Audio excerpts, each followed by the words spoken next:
UP के चुनावी summer में जहां राजनीतिक दलों की सक्रियता तेज हो गई है, तो ऐसे में लखनऊ के चुनावी रण में जनता दल यूनाइटेड ने अपनी मौजूदगी दर्ज करा दी है।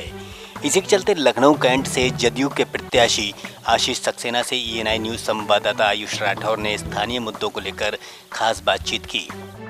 यूपी में सियासी दंगल शुरू हो चुका है, जिसके चलते राजनीतिक दलों की सक्रियता देखने को मिल रही है। इसी के साथ यूपी में JDU ने भी अपने दमखत दिखाना शुरू कर दिया है। इसी के साथ आज हम पहुंच चुके हैं लखनऊ की कैंट विधानसभा में। हमारे साथ मौजूद हैं आशीष सक्सेना जी, जो यहाँ से JDU की तरफ से चुनाव लड़ रहे हैं। उनसे जानेंगे किन मुद्दों के साथ वो इस बार जनता के बीच उतरेंगे। आशीष जी, आपका स्वागत है ENI न्यूज़ में। धन्यवाद। आप किन मुद्दों के साथ इस बार जनता के बीच उतर रहे हैं? ये मुद्दे तो काफ़ी ज़्यादा हैं। तो सबसे पहली प्रायोरिटी मेरी यही है कि जो बेसिक मुद्दे हैं, जिनमें नालियाँ हैं, सड़कें हैं और रोज़गार है, उसमें साथ साथ मैं सबसे पहली चीज़ ये, आप मेन रोड्स पर निकलिए, आपको डेवलपमेंट मिलेगा अच्छा। लेकिन जब आप मेन रोड से हट जाएंगे तो गलियों की स्थिति ये है, आप एक बार जाइए, सर्वे कीजिए, तो वो स्थिति है कि एक राजधानी या किसी गांव से बदतर स्थिति है। गाँव की कच्ची सड़कें होती हैं, यहाँ टूटी फूटी पक्की सड़कें, पक्की ज़रूर है लेकिन गड्ढे, कीचड़, कोई रखरखाव नहीं, कोई सफाई नहीं। कोई भी VIP आ रहा है तो सड़कों को चमका दिया गया। जब कोई आम नागरिक चल रहा है, हम चल रहे हैं, जनता चल रही है, तो वो वही उसी गंदगियों में से होकर गुजर रही है। उसको उसके घर के सामने कीचड़ भरा हुआ है, कुछ भी डेवलप नहीं। उन्हें से सबसे पहला मुद्दा ये रहेगा। दूसरा, आप जनता को राशन बांट रहे हैं, वाहवाही लूट रहे हैं, बहुत वाहवाही लूट रहे हैं कि राशन दे रहे हैं साहब, हम गरीबों को राशन दे रहे हैं। आप ये बताइए कि 5 किलो गेहूँ, 2 किलो चावल, 1 किलो सरसों के तेल में एक किसी परिवार में अगर 4 सदस्य भी हैं तो क्या महीने भर खाना खा लेंगे? क्या आप बताइए, खा लेंगे? नहीं खा पाएंगे ना। तो उसके लिए राशन ना दें, रोज़गार दें, ये मेरी प्रायोरिटी है। राशन नहीं देना है, रोज़गार देना है, रोज़गार देना है। अच्छा, जिस प्रकार JDU ने बिहार में शराबबंदी की, जिसको महिलाओं ने, नारियों ने खूब सराहना की, क्या उसी प्रकार यूपी में भी JDU शराबबंदी के मुद्दे को लेके आएगी? बिल्कुल लेके आएगी। यूपी में अगर हमारा अच्छा वर्चस्व आया तो हम पूरे दमखम से इसका विरोध करेंगे, क्योंकि हर अपराध की जड़ शराब है। आप कोई भी केस लीजिए, चाहे निर्भया केस हो या हमारे उन्नाव केस हुआ था, उसमें क्या था, सब शराब के नशे में धुत लोग थे और उन्होंने ही ये हरकतें की, जिसका खामियाजा उठाना पड़ता है हमारे समाज की महिलाओं को, लड़कियों को। तो शराबबंदी तो हमारे नीतीश जी ने शुरू की है, उसको हम पैन इंडिया लेके जाएंगे। जहाँ जहाँ हमारी प्रेजेंटेशन होती जाएगी, हमारे नेता होते जाएंगे, विधानसभा में पहुँचते जाएंगे, हम शराबबंदी का मुद्दा तो पूरा उठाएंगे। उसको हम मतलब पूरे ही दल से हम आपको कहेंगे कि उसका विरोध करके उसको लागू करेंगे कि शराब ना। हर लोग कहते हैं कि हमारी सरकार आ जाएगी तो हम ये करेंगे। केजरीवाल साहब कहेंगे हम बिजली फ्री देंगे, अखिलेश जी कह दिए हम बिजली फ्री देंगे, योगी जी कह दिए हम भत्ता देंगे।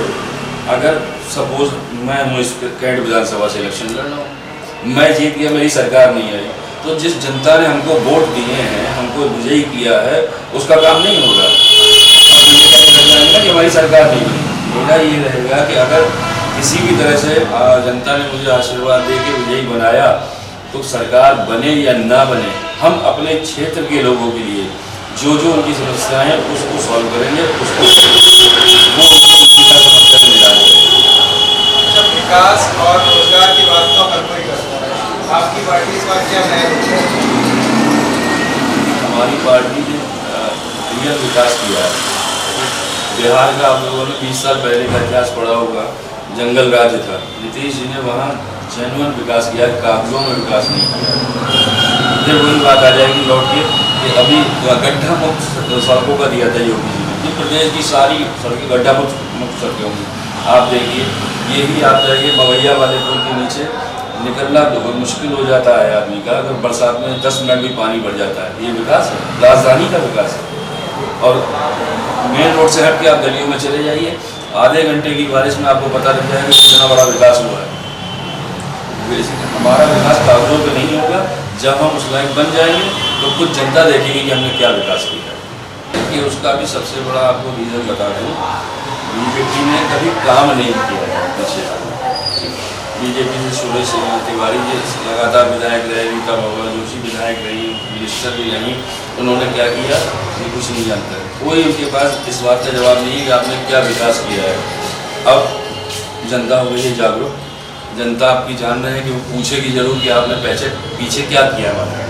उन्होंने सोचा पीछे हम जवाब दे नहीं पाएंगे क्या किया है, तो कैंडिडेट बदल दो, कैंडिडेट बदल दें। वो आके फिर ये कहेगा मैं तो नया हूँ साहब, मैं तो अभी आया हूँ आपके क्षेत्र में, मुझे आप जिताइए, मैं विकास पूरा करूँगा। फिर उससे पूछो कि तुम जहाँ पहले थे तुमने क्या विकास किया था।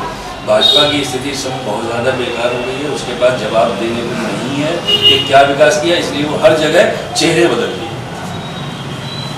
चेहरे बदलने का कार्य भाजपा जो कर रही है, तो उस पर आप 2 शब्द कहना चाहेंगे? कोई क्या शब्द नहीं, बस यही कहेंगे कि भाजपा का जो है जो एक मुद्दा हिंदुत्व का है, लेके चल रहे थे, मंदिर मस्जिद का लेके चल रहे थे, उसको बहुत क्रैश कर चुकी। अब जनता न मंदिर पे आएगी न मुस्लिम पे आएगी, अब जनता सिर्फ अपनी रोजी रोटी और विकास पे आएगी। वो आप देंगे तभी आप आगे बढ़ेंगे, वरना नहीं बढ़ेंगे। अच्छा, आप राजनीति में आए हैं और ये आपका प्रमुख चुनाव है, तो राजनीति में आने का कोई प्रमुख कारण? देखिए, प्रमुख कारण यही मैं अक्सर देखता हूँ, जो भी युवा नेता बनता है, जैसे लोग कहते हैं युवाओं को साथ देंगे, तो युवा कौन आता है फाइट में कि राजनाथ सिंह का बेटा वो आ जाएगा फाइट में, या किसी और पॉलिटिशियन का बेटा। जैसे अभी आपने देखा होगा स्वामी प्रसाद मौर्य ने भाजपा छोड़ी, इसलिए छोड़ी कि उनके बेटे को टिकट नहीं मिला। रीता बहुगुणा जोशी जी ठीक नहीं है। तो युवा आ तो रहे हैं, लेकिन वो युवा आ रहे हैं जो पैतृक विरासत में राजनीति लेके आ रहे हैं। मैं 5 साल पहले तक जॉब में था, मिडिल क्लास फैमिली से हूँ, मुझे मालूम है कि मिडिल क्लास फैमिली के साथ क्या दिक्कतें होती हैं। भाजपा हो, सपा हो, कोई भी पार्टी हो, वो सब बात करेंगे या तो बिल्कुल निम्न स्तर के लोगों की या हाई स्तर के लोगों की। मध्यम वर्गीय के दर्द को कोई नहीं जान रहा है, जबकि सबसे ज़्यादा महंगाई की मार और टैक्सेशन की मार सबसे ज़्यादा मध्यम वर्गीय परिवार को पड़ रही है। मैं एक मध्यम वर्गीय परिवार से बिलोंग करता हूँ, मेरे नीचे तबके से भी जुड़ा हुआ हूँ, तो मैं उनके ही मुद्दों को लेके और शायद इस उम्मीद से आया हूँ कि मैं उनके लिए कुछ कर सकूँ। अच्छा, अगर यहाँ से विधायक चले जाते हैं तो आपका सबसे पहला प्रमुख कार्य क्या होगा? सबसे पहला प्रमुख कार्य तो ये होगा जो उनको अपने घर तक जाने में जो दिक्कतें होती हैं, टूटी सड़कें, नालियाँ, गंदगी, सबसे पहले ये करना है। और युवा जितने भी साथी हैं जो बेरोजगार हैं, उनके लिए कुछ फाइट करके रोजगार देखना, कुछ मिलना, वो चीज़। ये थे हमारे साथ जनता दल यूनाइटेड से आशीष सक्सेना जी, जिनसे हमने जाना कि किन मुद्दों के साथ इस बार वो जनता के बीच उतरेंगे। इसी के साथ कैमरा मुखबिर के साथ आयुष आटा ये रहेंगे।